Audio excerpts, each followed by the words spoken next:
안녕하십니까, 주현남입니다.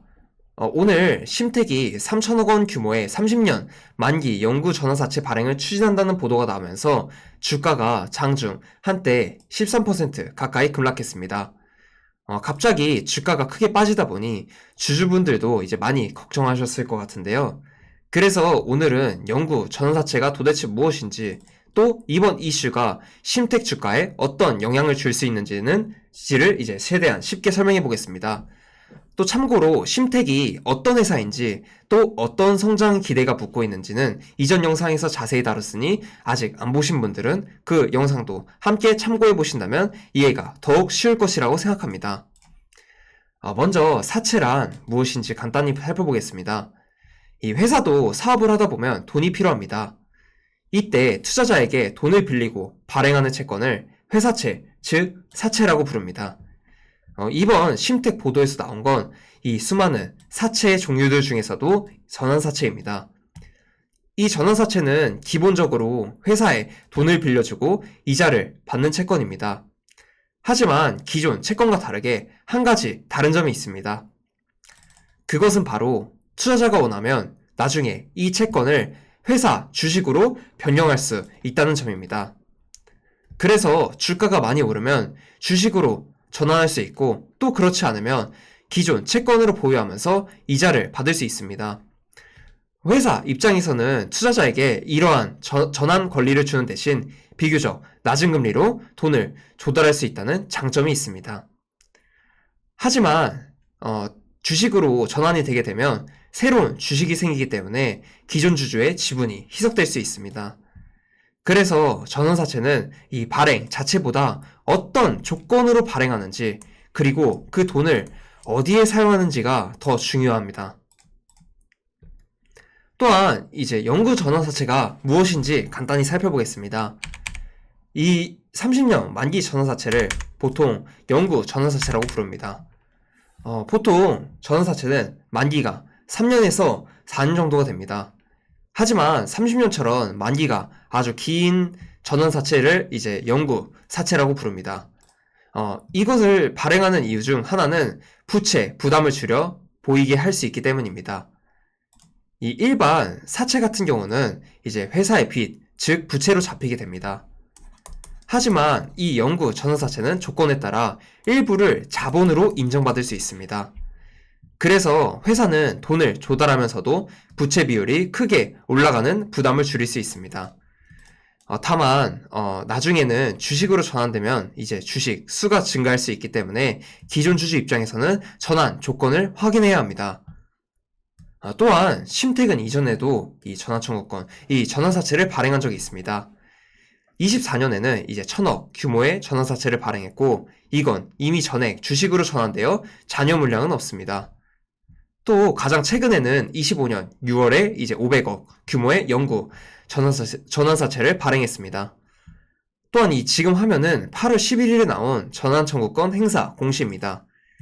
이 500억 가운데 110억이 전환가 21,556원에 이제 주식으로 전환되면서 약 51만 주가 새로 발행됐고, 8월 27일에 추가로 상장될 예정입니다. 당시 심택의 주가는 이 10만원대였습니다.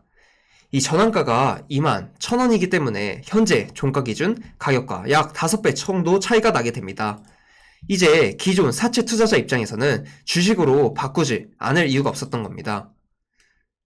이번 전환 후에도 아직 390억이 남아있고, 전환가 기준으로 약 181만 주가 추가 전환될 수 있습니다.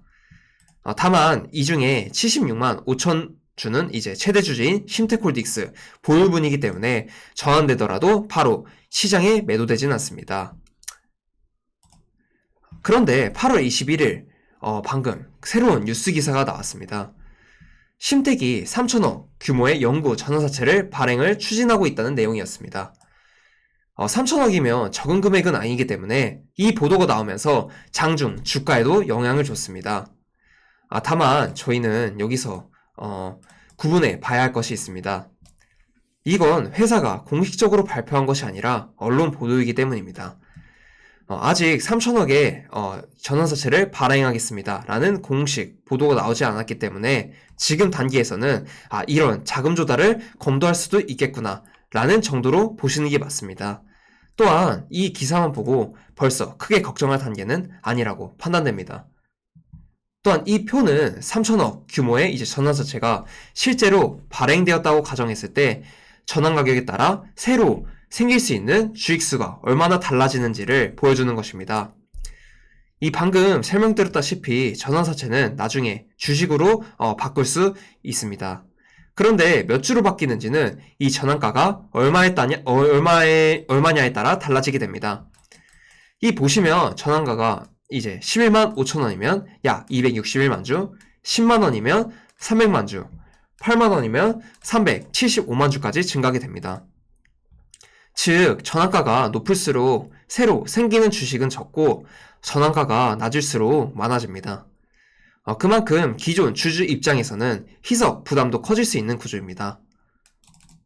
물론 지금은 전환 가격이 나온 것이 아니기 때문에 여기 숫자들은 예시로만 봐주시면 됩니다.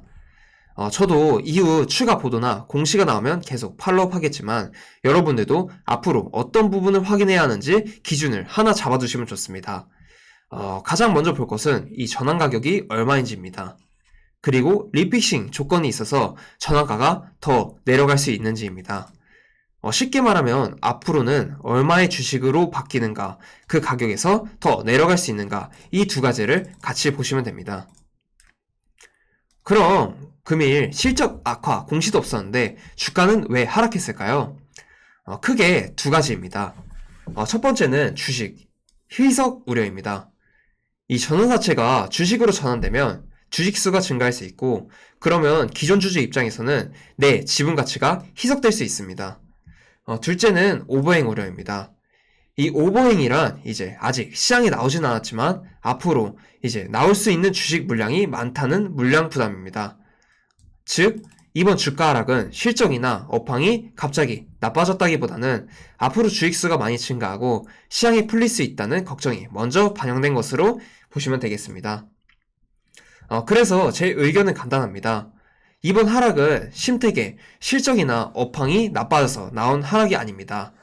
그래서 지금 시장이 걱정하는 것은 3천억을 어떤 조건으로 조달할지 그리고 그 과정에서 주식 희석이 얼마나 생길지입니다. 반대로 이 자금이 실제 시설 투자로 이어지고 이후 매출과 이익 증가로 연결된다면 지금의 우려가 오히려 성장의 기회로도 바뀔 수도 있습니다. 그래서 지금은 무조건 기회다, 무조건 악재다 이렇게 판단하시기보다는 공시가 나오고 조건을 확인하는 게 먼저다. 저는 이 정도로 생각합니다. 또한 쉼택의 본업의 매력도는 변하지 않았다고 생각합니다. 이전 영상에도 설명드렸듯 쉼택의 매력 포인트는 총 두 가지입니다. 첫 번째, 소캠에서 모듈 PCB와 LPDDR MCP 패키지 기판을 함께 공급하면서 AI, 서버 시장 확대의 수혜를 양쪽에서 전부 받을 수 있다는 점입니다. 두 번째로, FC, CSP가 스마트폰을 넘어 자동차와 SSD, 컨트롤러 등으로 응용처가 확대되면서 새로운 성장축이 만들어지고 있다는 점입니다. 이러한 사업 구조는 이번에 전환사채 추진 보도로 사라진 것이 아닙니다. 현재 주가 하락은 본업의 훼손보다 자금 조달 조건에 대한 불확실성이 반영된 결과라고 판단합니다. 따라서 저희가 앞으로 네 가지를 확인하면 됩니다. 이 첫 번째, 3천억 전환사채가 실제 발행 결정 공시로 이어지는지, 또한 두 번째, 전환가와 리픽싱 최저 하한이 얼마로 정해지는지, 세 번째, 차입금 상환과 시설 투자에 각각 얼마를 배분하는지, 그리고 네 번째, 전환사채 390억 원에서 이제 추가 전환 청구가 나오는지입니다. 현재까지 쉼택의 본업 훼손을 보여주는 공시는 아직 확인되지 않았습니다. 다만 자금 조달 조건의 불확실성은 존재한다는 부분은 사실입니다. 공시가 나오는 대로 가장 빨리 팔로우업으로 이제 영상을 정리하겠습니다. 실제 희석률이 얼마나 되는지, 기존 주주에게는 어떠한 영향이 있는지 구체적으로 계산해서 차후 보고 드리도록 하겠습니다. 영상을 봐주셔서 감사합니다.